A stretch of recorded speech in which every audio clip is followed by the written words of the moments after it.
trying something very different. This is Wes S, in case you didn't recognize my voice. We're going to run through this real quick. This is an educational video.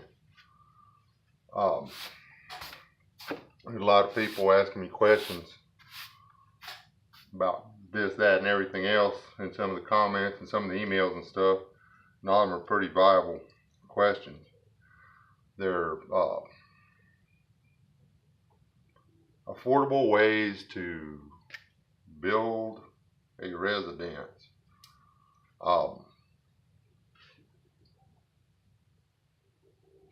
There's a little thing that's become reasonably popular. It is called, or what they're calling them around here, even at the tax office, is a Barndominium.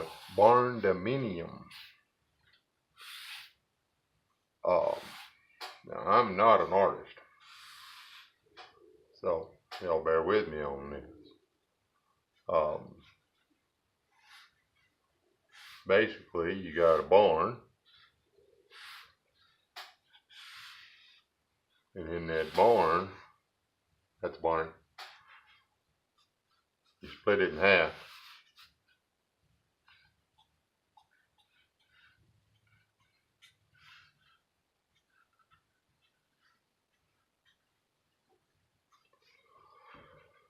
And you build a house, and then one end, and then you have the other end as your shop. This is a Barndominium. It's a barn with a house in it. Okay?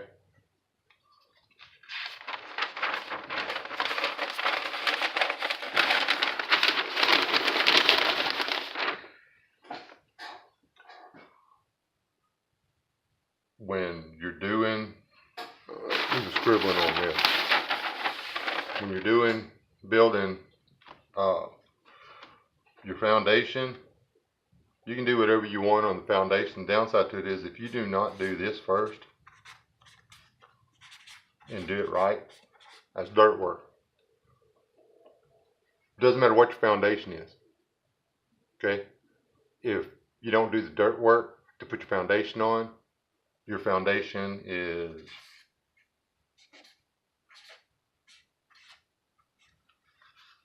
crap. Do that again.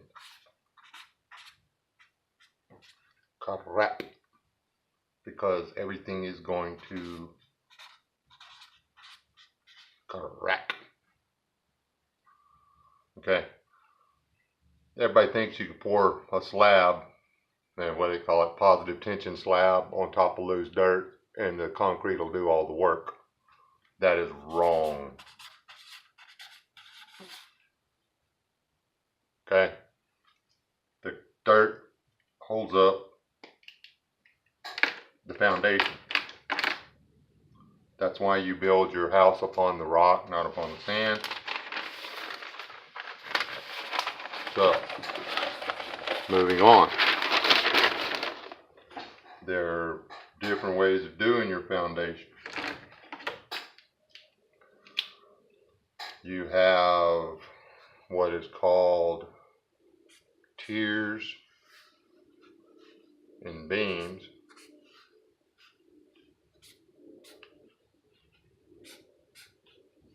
These are tiers, they're in the ground, like here's the surface. Let's switch colors so don't get all confused. Here's the ground. You've actually gone down into the ground to what is called undisturbed soil. That's, undisturbed soil. That means no roots.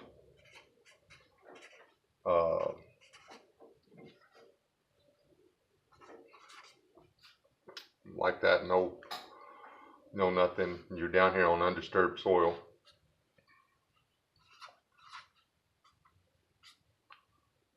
Then all these tiers are sitting down here on dirt that hasn't moved for hundreds of thousands of years or whatever, or thousands of years or whatever. If it's moved very little. This dirt is solid. This soil is solid. If you're in a place where there's bedrock, or we've got around here, we got what we call hard pan. If you can get down to the hard pan, you're good to go, because the hard pan's been there forever. It's basically natural cement. So you'd be you'd be pouring your tiers on top of the cement, and then you come back in here and you build your house on top of these. You just put well, that marker doesn't work. You put your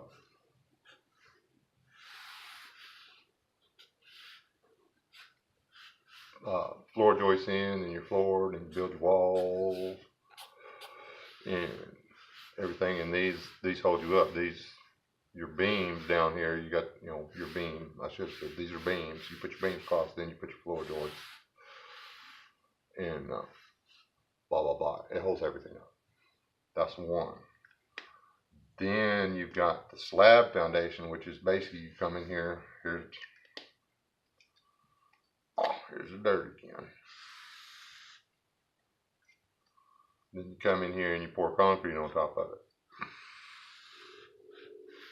And everybody thinks this is fine, good to go. This will not hold your barn up. It will not hold your house up. I don't care what you do to cables and stuff running through there.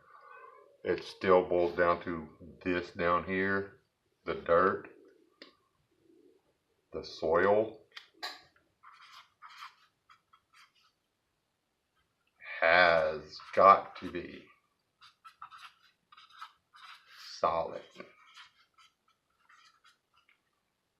So the first thing you do is you come in here and you take off all the top 6-8 layers or inches of dirt, and then you till the next 6 or 8 inches of dirt, and then you compact that dirt back down, and then you bring dirt back in and compact that, and then you put your slab on it. Then this will hold up for a while, until you come in here and you put 100,000 pounds or whatever your house is going to weigh right here on the edge.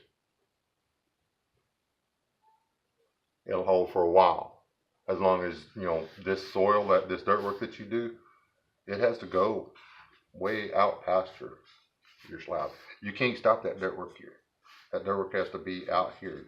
This entire slab has to be on compacted hard soil, or you can dig all the way down to undisturbed soil or hard pan and pour you a 2 or 3 foot thick slab. That's the little overkill. Here's the other option. Same thing, you come in, you remove, here's your soil. Hopefully this is all getting on there. Here's your soil. You come in and dig a tier down to undisturbed soil or hard pan. Same on this one. You pour it with concrete at the same time you pour this. Now the beauty of that is, now this soil is trapped by these tiers. This soil cannot work its way out from under your house.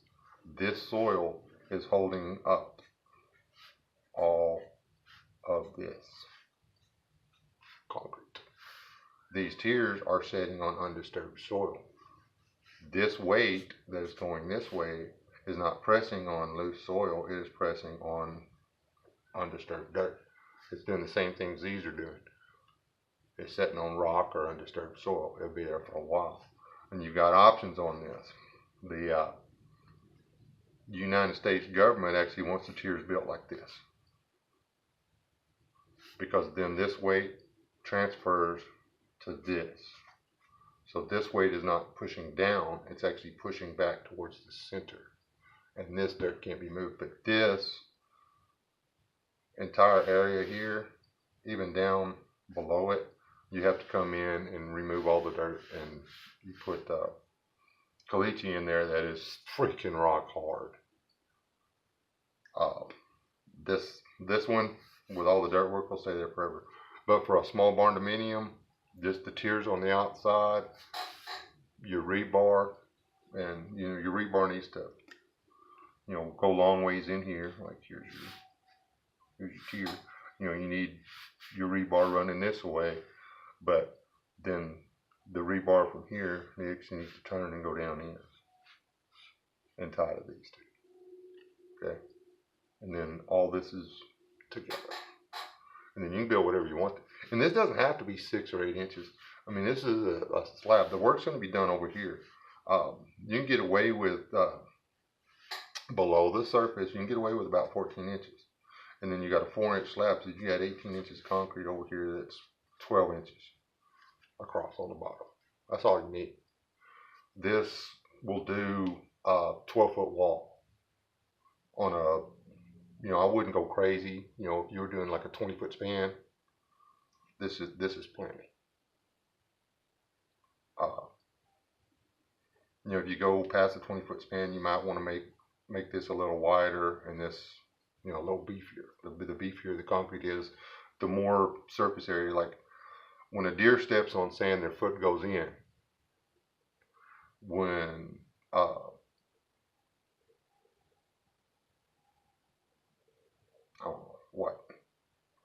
your dog steps on it with his big white foot, or a bobcat, the foot's spread out and it don't go down in the sand. It's the same principle. I mean, snowshoes. You walk on snow when your regular shoes and you go through, you're mushing down in the snow and you're getting bogged up. Put that snowshoe on, and you stay up. That's just the principle. The bigger area you have here, the more support you have. It's that simple. And there we go. Foundation. This is what you want to build on. Doesn't matter, house, whatever. If you people out there fitting to get a new house built, demand this. Do not, I'm going to write this down. Positive tension does not work independently of the right dirt work. You got to do this slab. Your positive tension slab is going to cost you $20,000. The dirt work to set your positive tension slab on ought to cost you at least $30,000. Yeah, $30,000 just to get the dirt right for a positive tension slab. So if they're coming in there and they're pouring your slab for $5,000 or 25 grand, guess what? They ripped you off on the dirt work. Welcome to the world. Yeah, we got houses falling apart right here all the time. That's why I do remodeling instead of construction now, because there's so much. You go in behind these guys that built these new houses and you fix all the broken walls, and there's companies that come in and they drill down. They literally drill holes down into the hard pan and stuff, and then put anchors and stuff so it won't go down anymore, and then they jack the house up, and then to this anchor they support the edge of the slab to bring the house back up so it'll quit settling. All that stuff. You're looking at God only knows how much money, because you wanted to save that money on your foundation, when you could have just as easy done this. You can do this and save a lot of money on the deal, but they all want to do this kind of dirt work and then pour this slab, and it doesn't work. This is the only way I build homes. Right. Dear me, if I'm building you something, even if you want me to build you, if you want me to build you a barn, you're gonna be driving a tractor around, then I'll do this. But if I'm building you a freestanding house, it's this, because this works. That's it. Let's see if I can hit the pause and I'll talk to y'all. Yeah. Hopefully I don't get too confusing. I hope I didn't turn you all the wrong daggone way. That went longer than I wanted to. Anyway, if this helped y'all, let me know. Where's the camera? I got y'all upside down. If this helped y'all, let me know. Okay. If it didn't, I'm sorry. You have a good day. Don't die. Tell God bless. Yeah. Sweat sets. We'll talk to y'all later.